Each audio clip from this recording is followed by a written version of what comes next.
viena no Kuršu zemēm, atrodas šeit pašā dienvidu stūrī, Kurzemē.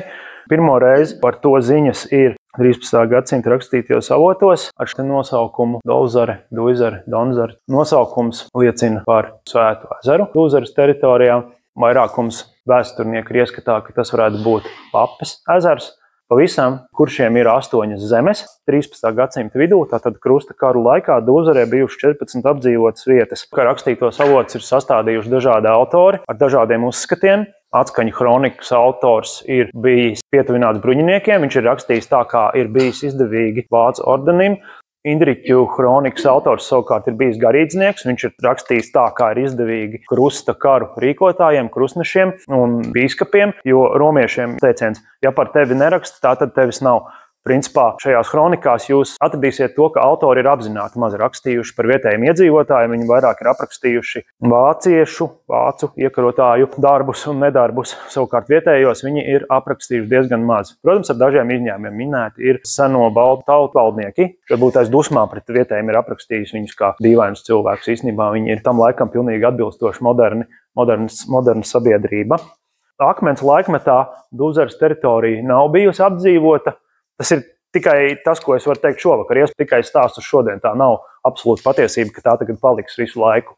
Tad jūra ir bijusi, protams, daudz dziļāk iekšzemē. Pēc tam tā ir atkāpusies. Viens jaunākā akmens laikmeta, jeb neolīta apbedījums, te jūs redzat kartē pa labi. Atkalnos, Grobiņas pagastā pie Atkalnu un Lankupu mājām ir atrasts. Šajā te apbedījumā ir apbedīta 30 līdz 35 gadus veca sieviete. Apbedījums saistāms ar Auklas keramikas kultūru. Jau pirms Kristus 500. gadu ir sākt izmantot dzelzs. Tātad saglabājuši šīs keramikas paliekas podi. Visbiežāk tieši pēc šīm keramikas lauskām var noteikt to, ka cilvēks kaut kur pagātnē ir bijis. Auklas keramika, tā ir vienkārši keramika, kas ir rotāta ar auklas iespiedumiem. Ķēmes bedrīšu keramika, tātad viņi ir rotāti ar tādiem kā ķemveida zaru iespiedumiem. Kalētu raču un saušu apmetne. Apmetne ir stipri postīta. Raču apmetnē ir atrasti apmestās keramikas fragmenti, jeb vienkārši lauskas no podiem. Pēc šīm lauskām tad mēs arī varam noteikt, kādi cilvēki šeit ir dzīvojuši. Šeit mēs redzam keramiku, un pa kreisi tie ir aužamo stāvu atsvari. Teļu pirmsākumi varētu būt, uz kā tiek austi audumi. Tas ir Paplakas pilskalns, kas atrodas Virgas pagastā, Virgas upītes kreisajā krastā. Tā ir iedziļināta celtne. Iedziļinātas celtnes paliekas, kādas tās izskatās, kad tās atsedz arheologi. Slieteņa tipa celtne, kas no iekšpuses, vismaz tur, kur ir bijis pavards, šie te uzslietie koki, ir no iekšpuses apmesta, jeb oderēta, jeb izziesta ar māla kārtu. Māla apmetumu, tātad celtne ir izmantota laikā no 361. līdz 204. gadam pirms Kristus. Tūmā atrodas Kalna zīvērtu kapulauks. Te pilskalnam ierasta praksa ir, ka netālu pilskalna, ap pilskalnu tuvējā, nezinu, varbūt pat puskilometra radiusā atrodas kāds kapulauks apbedījuma vieta. Šeit mēs redzam apbedījumu veidu, kad kremācijas paliekas, jeb tātad mirušais tiek kremēts, sadedzināts uz ugunskura. Uguns kapa, jeb uguns rituāla paliekas tiek ievietots tādā augšā pa labi māla traukā, māla urnā. Tas ir konstatēts Rucavas bašķos. Šajā te agro metāla periodā šajā kapulaukā ir bijuši 3 kapu uzkalniņi. Viens no tiem, kā mēs redzam, pat ir nofotografēts, viens no tiem ir bijis apjosts ar akmens riņķi. Un šī apbedījuma vieta datēta ar laiku no 9. līdz 8. gadsimtam pirms Kristus. Parādās arī Impiltes pilskalns, kas kļūst principā par Duizares centru. Viņš ir centrālais pilskalns, viņš ir lielākais pilskalns, tas pastāv no apmēram 2. gadsimta līdz pat 13. 14. gadsimtam un ir diezgan nozīmīgs arī pēc tam dažādos vēsturiskos notikumos. Kurši veidojas galvenokārt tagadējot Lietuvas rietumdaļā, daļa no Piemaras un Bandavas toreizējām šīm te zemēm, tā ir Kuršu perifērija, kurš citur neveidojas. Uz ziemeļiem veidojas Baltijas somi, mazliet uz austrumiem zemgaļi, sēļi, žemaiši, vēl kā viens tāds etniskums, vēl neizdalās, tie pa zemgaļiem atsevišķiem, sēļiem atsevišķi un žemaišiem atsevišķi, bet kurši Kurzemē ir sākuši veidoties tieši šeit, dienvidu Kurzemē. Piltes pilskalns, laikam fotogrāfija uzņemta ap 2012. gadu. Šeit jūs uzreiz varat redzēt, ka tas ir pilskalns, ka tas ir mākslīgi apstrādāts zemes pacēlums vai paugurs, ka tam ir terase un tam ir plakums un tam ir priekšpils. Varētu pat diezgan viegli ar garu acīm iedomāties, kāds tas ir izskatījies, ka tas ir bijis apbūvēts. Šis ir bijis vēlākos gadsimtos Duvzares zemes administratīvais centrs, jeb galvenais, jeb vadības bloks, varētu teikt, moderni Duvzarē. Zināmākā agrajā dzelzs laikmetā ir Rucavas Maskatužu kapulauks, kur ir jau abedīti kurši vai to priekšteči. Kapulauks ir pētīts jau 1924. gadā, arī kara laikā, 42. gadā. Latvija ir Vācu okupācija, arī tad ir Edvards Šturms to pētījis, un arī 1960. gadā arheologs Pēters Stepiņš, kurš visaktīvāk šeit darbojas Dienvidu Kurzemē, pats strādājot Liepājas muzejā. Kopumā ir atsakti 46 kapi, abedījumi, tātad, kas datējumi ar laiku no 3. līdz 5. gadsimtam. Sventājas upes krastā. Līdzenas kapulauks, akmeņu riņķi, tā izskatās pa kreisi. Jūs redzat attēlu, kā varētu izskatīties šī akmens riņķi. Toreiz, kad tie ir bijuši veidoti, tie ir arheologu zīmējums. Tad ir cits kapulauks no Lietuvas teritorijas, bet tie paši kurši tie vien ir. Un šādus te savus, varētu teikt, kapu pieminekļus tie veido šāds akmens riņķis. Viņš it kā noslēdz šo te mirušo telpu, līdzīgi kā mūsdienās ap kapsētām jūs redzat žogus. Mirušie ir abedīti gan kremēti, tātad sadedzināti pēc nāves, gan arī sadedzināti. Kapa piedevas ir kapa bedres stūrī vai ieliktas arī tās vai cita koka mizas vācelē, kas izodarēta ar vilnu. Tomēr tik skaisti stāstu, bet ir saglabājies diezgan maz, jo laiks ir pagājis diezgan liels un augsne un zeme ir sēduši šīs kapa piedevas. Kreisi ir zirglietas, kuršiem ir izteikts zirga kults. Viens mirušais ir pat abedīts, viņam blakus ir abedīts, šīs zirglietas ir ļoti svarīgas. Tie ir mirušie abedīti vienkārši tos noliekot uz zemes virsmas un virsū uzbarot uzkalniņu, tātad veidojot šo te kapu pieminekli. Labi, tā ir Rocaslietas akta, kas ir saglabājusies, bet kā reti atradumi jāmin ar ādu apvilkti 2 vairogi. Tie atrasti ir 3. gadsimta divu karavīru abedījumos. Vairogi ir taisnstūra formas. Ja vēlāk mēs redzēsim, ka tie ir apaļu vairogi, tad šajā agrajā dzelzs laikmetā kurš izmanto taisnstūri. Vienā abedījumā ir abedīts turīgs kurš karavīrs, kapā līdzi doti 4 šķēpi, cirvis, kalts, rotas, zirglietas. Jā, un šis ir tas, kuram arī blakus abedīts ir zirgs. Un, ja var atļauties ziedot, mirušajiem dot līdzi kapā 4 šķēpus, vēl cirvi un zirglietas, tad tas tiešām ir bijis ļoti turīgs cilvēks, kam šis dārgais resurs ir ticis veltīts arī viņam turpinot aizsaules gaitas. Tad cilvēki ir bijuši tik turīgi, ka tiešām viņi nav dzīvojuši no rokas mutē. Viens no notikumiem ir skandināvu vai agrīno zviedru klātbūtne Grobiņā.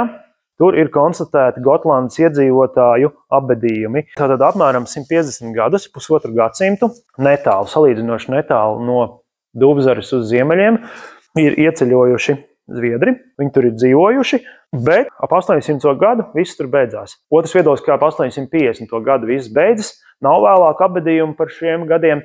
Jādomā, ka kurš ir sacēlušies, tā ir bijusi kolonija, tā ir bijusi zviedru apmetne droši vien kaut kur, lai gan apmetne nav atrasta, ir atrasta tikai kapi no zviedriem, un ir notikusi kuršu sacelšanās, un viņi vienkārši ir viņi ir likvidējuši šo te koloniju, un zviedri tur vairs nav dzīvojuši.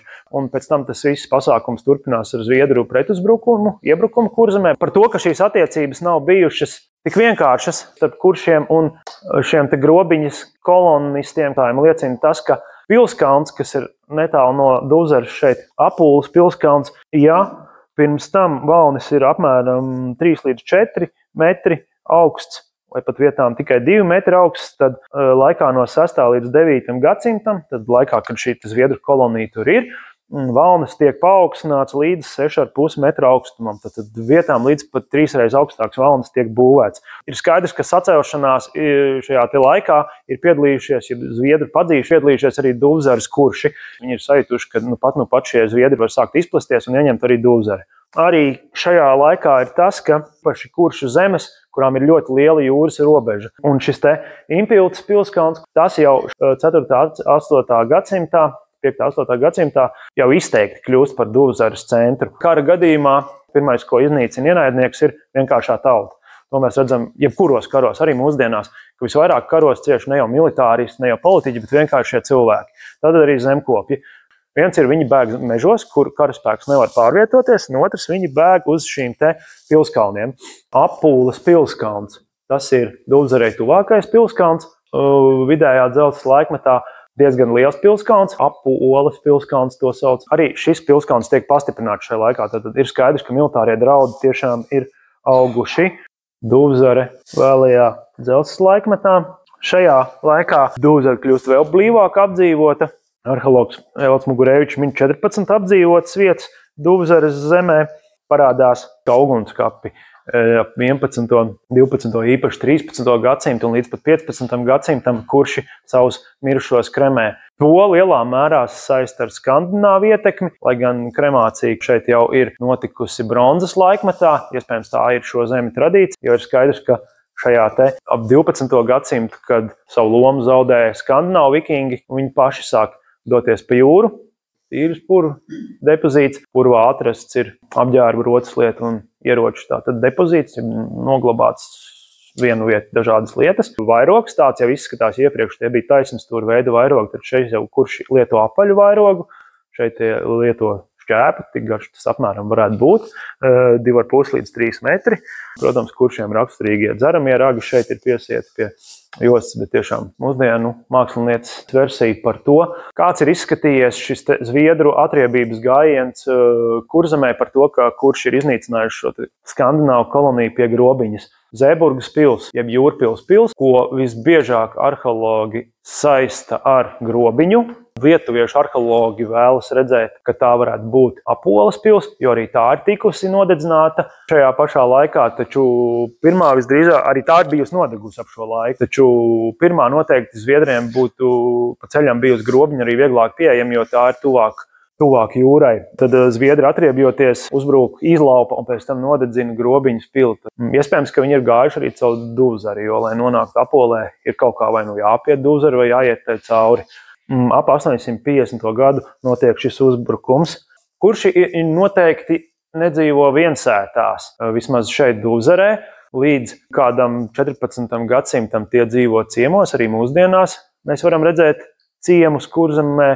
Tipiska aina ir šie ķoniņu ciemi. Tie ir saglabājuši šo seno ciemu struktūru vēl 20. gados, kur dzīvo viena ģimene, māte ar tēvu, bērni, mazbērni, brālēni, māsītes. Tad būtībā ļoti liela ģimene, savstarpēji radniecīga ģimene dzīvo ciemos.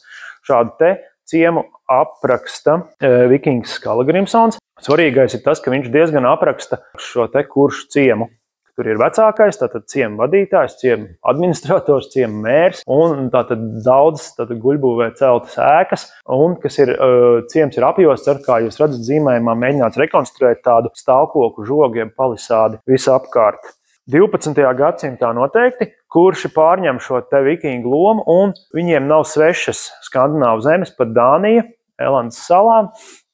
Viņi sakauja dāņus 1170. gadā. Tā ir tikai pirmā diena. Viņi paši rīkojas kā vikingi. Viņi ir pieredzējuši vikingu uzbrukumus, skandināvu uzbrukumus savā zemē. Viņi pazīst to taktiku. Un viņi paši ir uzbrukuši skandināviem viņu zemēs. Viņi pazīst viņu pilsētas, viņu aizsardzības spējas un taktiku.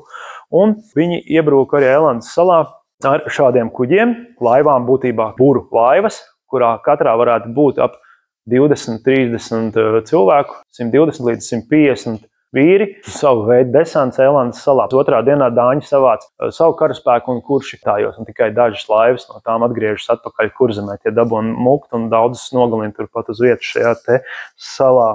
Tas jau ir tuvāk 13. gadsimtam, kad mēs varam sazīmēt šīs te kuršu zemju robežas daudz noteiktāk, un rakstītie avoti min arī Reks, latīniski tas ir karalis. Daudz strīdus, vai viņš ir bijis karalis vai valdnieks. Pāvesta sūtnis Alns Balduīns 1203. gadā slēdz līgumu. Pāvests neslēdz līgumu ar kuru katru zēnu. Pāvests slēdz līgumu ar, tas ir 30. gadu zīmējums. Protams, ka Lamekina mākslinieks Ludolfs Liberts nav ne redzējis, ne saticis. Viņš ir tikai iedomājies, kāds viņš ir. Mākslinieks tāpat glezno arī Viestardu, Visvaldi, citus baltu tautu karaļus, kas ir minēti kronikās. Te līgums tiek noslēgts, miera līgums 1230. gadā, un domājams, ka no tā ir cēlusies miera kursa nosaukums, kas šeit ir Vanemā. Tas ir, principā tā teritorija ir miera kurs. Par kuršu cīņām 13. gadsimtā. Kurši sakauja krustnešus Irbes jūras šaurumā, tas ir pats krustakara sākums, rudenī karošanas sezona. Šeit atbrauc šie krustneši karotāji, viņi karo, iekaro jaunas zemes, kristīja vietējos un rudenī brauc prom. Kurši atgriežas 13. gadsimta sākumā, ierauga krustnešus, un ir skaidrs, ka tiem ir, kurši ir pieredzējuši jūras kaujās. Savukārt krustneši tie vairāk, lai gan viņi nāk no Ziemeļvācijas, arī tātad pie jūras teritorijām, viņi vairāk ir sauszemes, tie pārsēžas vieglās laivās. Jūs redzat, šajā laivās tie ir krustneši. Protams, ka tas atkal ir mākslinieka tikai versija par šo tēmu. Savukārt, kurši paliek savās, viņiem nav kur pārsēsties, viņi paliek savās buru laivās, sakrauj smago kravu balastu visu aizmugurē, priekš šīm laivām paceļās gaisā, un viņi esot priekšā, kāši no augšas šos te krustnešus nogalina. Nogalina no augšas, jo viņi ir loģiski kaujā pacēlušies augstāk ar šķēpiem, un visdrīzāk ar šiem āvas cirviem. Šie ir kurši tipiskie ieroči, āvas cirvji. Ar šādu cirvi jūs redzat, viņš ir garā kārtā, 2 metru garā kārtā. Jūs ar vienu daļu varat ķeksēt, ar to priekšdaļu jūs varat tā kā durt, un jūs varat arī cirst. Ja vajag, jūs arī ar cirvja pieti varat veikt sitienu. Tie ir mazliet vēlāki cirvji, 14. gadsimta cirvji, kurši nekur nepazūd, jo viņi ir Livonijas pavalsnieki. 14. gadsimtā kuršus iesauc Livonijas ordeņu flotē, tie turpina. Un Livonijas ordeņa flote Baltijas jūrā tiek galā ar pirātiem. Kurši ir tas spēks, kurš pirāti, viņi pazīst pirātu taktiku, un viņi Baltijas jūrā nodibinātu kārtību. Kurš cirvi, jeb abordāžas cirvi, vienkārši ar šiem cirviem ir ļoti viegli nogremdēt kuģus. Tiem ir smags piets, tātad smaga šīta galva un garš asmens, ar ko var izsist caurumu. Šie arī ir kurzemē atrastie cirvji. Jā, kuršu uzbrukums Rīgai 1210. gadā, liela kuršu spēki, iespējams arī no Dūzaras pie jūras teritorijām, uzbruk Rīgai. Rīgu tie neieņem, kurš ļoti labi pazīst šīs te Ziemeļa Eiropas pilsētas. Es domāju, ka, protams, kad ir kaut kādi papildu spēki, nevar būt tā, ka viņi nevarētu būt ieņēmuši Rīgu. Viņi, protams, to neieņem, bet viņi pazīst šos nocietinājumus, viņi saprot, kas ir Rīga. Iespējams, ka viņi tikai demonstrē spēku. Un pēc tam mēs redzam, ka apmēram kādus 20 gadus kurzemē relatīvs miers. Iespējams, viņi tikai atbrauc, demonstrē savu spēku. Ir kritušie, jā, kā jau tas uzbrukumos notiek, bet viņi sev piesaka, ka viņi ir, ka mēs šeit esam, ka mums nevajadzētu aiztikt, un uz kādiem 20 gadiem viņi iegūs šo te mieru. Pēc tam pāris dienas viņi uzturas pie Rīgas. Tas vien nozīmē, ka šis spēks ir bijis iespaidīgs, jo viņiem neviens neuzbruk, neviens nedzen prom viņus viņi sadedzina savus mirušos un dodas prom.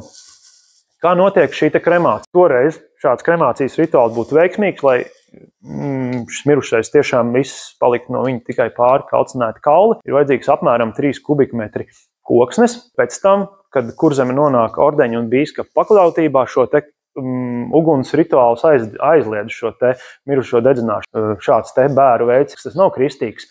Gan bīskaps, gan ordenis, kam pieder zemes kurzemē, šo te visu aizliedz. Tas nav vienkārši bērns šīs te rotas lietas. Tad, kad tās ir sadegušas, tās augšā ir aproces tur pa labi, lejā ir dažādi sakusumi. Tās gan ir vēlākas 14. 15. gadsimtā, bet arī tad vēl vietām šie uguns apbedījumi tiek veidot. Šis te rotas vienkārši saklūst, saplīst vai deformējas. Skeleta apbedījumiem 14. gadsimtā, ja no, teiksim, Rietumē Eiropas tradīcijā šajā laikā bruņinieku apbedīja, un par viņu mēs varam iegūt ziņas, apskatot viņu kapaplāksni kādā Rietumē Eiropas baznīcā, tad toreiz vietēji iedzīvotāji, tajā skaitā arī kurzemē savu mirušo, kad šo kremāciju aizliedz, viņi apbeda skeleta kapos, un tāds izstās apbedījums, kad tas ir atsekts. Bet mēs būtībā šeit redzam to pašu bruņojumu. Mirušajiem pie galvas ir šķēps, kas ir pie jostas, viņam ir cērtamais ierocis cirvis, un tie ir atradumi no 15. 16. gadsimta, un meitenes vainags labi saglabājies. Tas gan ir vairāk uz ziemeļiem Kazdangā. Un tās ir kuršu zemes. 14. 15. gadsimtā sarkani mēs redzam laikam ordeņa zemes, jā, un ar zilu ir bīskapa zemes.